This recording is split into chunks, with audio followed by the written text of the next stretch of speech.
తెలుగు రాష్ట్రాలకు మరొక 3 రోజుల పాటు వరుస సూచన చేసింది విశాఖ వాతావరణ కేంద్రం. పశ్చిమ బంగాళాఖాతం ఉత్తరాంధ్ర ప్రాంతంలో సముద్ర మట్టానికి 3.1 కిలోమీటర్ల ఎత్తులో ఉపరితల ఆవర్తనం కొనసాగుతోంది. దీని ఎఫెక్ట్తో వచ్చే 3 రోజులు మోస్తరు వర్షాలు పడతాయని అధికారులు అంచనా వేస్తున్నారు. క్యుములోనింబస్ మేఘాల ఎఫెక్ట్తో వర్షాలు కురుస్తాయని, పిడుగులు పడతాయని హెచ్చరిస్తున్న విశాఖ వాతావరణ కేంద్రం అధికారి కేవీఎస్ శ్రీనివాస్తో మా ప్రతినిధి రవిచంద్ర ఫేస్ టు ఫేస్. రాష్ట్రంలో కురుస్తున్న అకాల వర్షాలు రైతులను ముంచేస్తున్నాయి. మరోవైపు వచ్చే 3 రోజులు కూడా ఇదే వాతావరణ పరిస్థితులు ఉండే అవకాశం ఉందని భారత వాతావరణ శాఖ అంచనా వేస్తోంది. ప్రస్తుతం మన దగ్గర విశాఖ తుఫాన్ హెచ్చరికల కేంద్రం సీనియర్ అధికారి శ్రీనివాస్ గారు ఉన్నారు. సార్, వచ్చే 3 రోజులు ఫోర్కాస్ట్ ఏ విధంగా ఉండబోతోంది, దీనికి కారణం ఏంటి? వచ్చే 3 రోజుల వరకు కూడా ఒక మాస వర్షాలు 1-2 చోట్ల ఉరుములతో కూడిన జల్లులు వచ్చే ఛాన్స్ అయితే ఉన్నట్టుగా మనం ఫోర్కాస్ట్ అయితే ఇస్తున్నాం. అలాగే ప్రస్తుతం సినాప్టిక్ ఫీచర్స్ చూస్తే ఉత్తరాంధ్రకి దగ్గర ఉన్నటువంటి వెస్ట్ సెంట్రల్ బే ఆఫ్ బెంగాల్లో అయితే సర్క్యులేషన్స్ అయితే కనిపిస్తున్నాయి.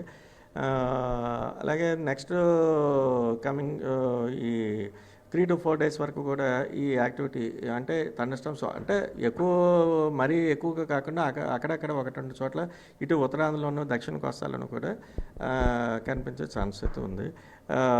ఈ టెంపరేచర్స్ కూడా ఇప్పుడు ఇదే లెవెల్స్లో ఒక 3-4 days వరకు కూడా కంటిన్యూ ఛాన్స్ ఉంది.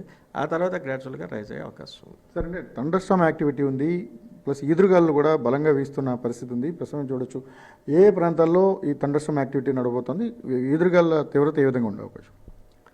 ఇప్పుడైతే ప్రస్తుతం అయితే ఇదే ఈ పర్టికులర్ మ్యాప్ మనం చూస్తే ఇది GSA based lightning sensor map. ఇది దీంట్లో చూస్తే ఎక్కడెక్కడైతే ప్రస్తుతం మనకి ఈ థండర్స్టార్మ్ యాక్టివిటీ కానీ లైట్నింగ్ యాక్టివిటీ కానీ చూస్తే ఇది వరుస ప్రాంతం. ఇదేమో విజయనగరం జిల్లా, పార్వతీపురం మన్యం జిల్లాలు, అలాగే నెక్స్ట్ ఇది అల్లూరు సీతారామరాజు ఈ జిల్లాల్లో ఇప్పుడైతే అట్ ప్రజెంట్ అక్కడ థండర్స్టార్మ్ యాక్టివిటీ అయితే కనిపిస్తుంది. అలాగే ఇటు కృష్ణా జిల్లాలో కూడా కనిపిస్తుంది, మనకి ఇటు గుంటూరు జిల్లాలో కనిపిస్తుంది, ఇటు ప్రకాశం జిల్లాలోకి దగ్గరలో ఈ బార్డర్స్ ఒకటి ఇదంతా కూడా మనకి లైవ్లో కనిపిస్తున్నట్టుగా మనకి కనిపిస్తుంటుంది.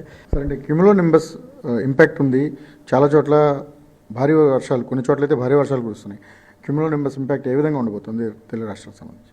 క్యూములోనింబస్ క్లౌడ్స్ జనరల్గా ఈ సీజన్లో ఎక్కువగా డెవలప్ అవుతుంటే బికాస్ ఆఫ్ హీటింగ్ ఎక్కువ ఉండటం వల్ల. సమ్మర్ సీజన్లో భూమి బాగా వేడెక్కడం, దాని ద్వారా కన్వెక్టివ్ కరెంట్స్ బాగా పైకి వెళ్తుండటం, దానికి ఏవైనా ఇటువంటి మెకానిజమ్స్ అంటే లైక్ ట్రఫ్స్, విండ్ డిస్కంటిన్యూటీస్ అంటుంటాం, అవి కానీ లేకపోతే ఈ సైక్లోనిక్ సర్క్యులేషన్స్ ఇలాంటివి ఏమైనా ఉన్నప్పుడు కూడా ఈ కన్వెక్టివ్ కరెంట్స్ యొక్క యాక్టివిటీ ఇంక్రీజ్ అవుతుంటుంది. అటువంటిప్పుడు ఈ హైట్స్ కూడా అంటే vertical extent of these cumulonimbus clouds ఇది అప్డ్రాఫ్ట్ యొక్క డామినేషన్ తగ్గిపోయి డౌన్ డ్రాఫ్ట్ కనుక కిందకు వస్తున్నప్పుడు ఏమవుతుందంటే ఈ లోపల ఉన్న వాటర్ కంటెంట్ కానీ super gold water content plus ఈ ఐస్ క్రిస్టల్స్ ఏముంటున్నాయి ఇవన్నీ కూడా మనకి కిందకు వచ్చి మనకి వర్షపాతం రూపంలో వస్తుంటాయి.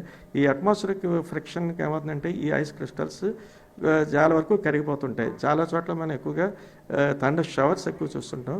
కొన్ని సందర్భాల్లో మనకి కొన్ని పర్టికులర్ కేసెస్లో అయితే మటుకి ఈ ఐస్ క్రిస్టల్స్ ఆ క్రిస్టల్ షేప్లోనే మనకి కిందకు వచ్చేస్తుంటుంది. మనకి మన ఆంధ్ర ఈ లాటిట్యూడ్స్లో అయితే మనం చూస్తే ఒక మ్యాక్సిమం ఒక 2 centimeters డయామీటర్లో మనకి వడగండ్లు వచ్చే ఛాన్స్ ఉంది. దీనివల్ల ఏమవుతుందంటే పంటలకి వాటికి కూడా కొంచెం బాగా ఎక్కువ నష్టం. ఎందుకంటే అంత హైట్ నుంచి ఈ మాత్రం వైట్ ఉన్నటువంటిది పడుతున్నప్పుడు వెరీ హై కైనెటిక్ ఎనర్జీ ఎక్కువ ఉంటుంది. దాని యొక్క ఇంపాక్ట్ కూడా ఈ పంటల మీద ఎక్కువ ఉంటుంది. వచ్చే 3 రోజుల పాటు ఖచ్చితంగా క్యుములోనింబస్ మేఘాల ప్రభావం కారణంగా భారీ వర్షాలు కొన్ని చోట్ల నమోదయ్యే అవకాశం అయితే స్పష్టంగా ఉంది. కెమెరామెన్ ప్రసాద్తో రవిచంద్రన్ టీవీ.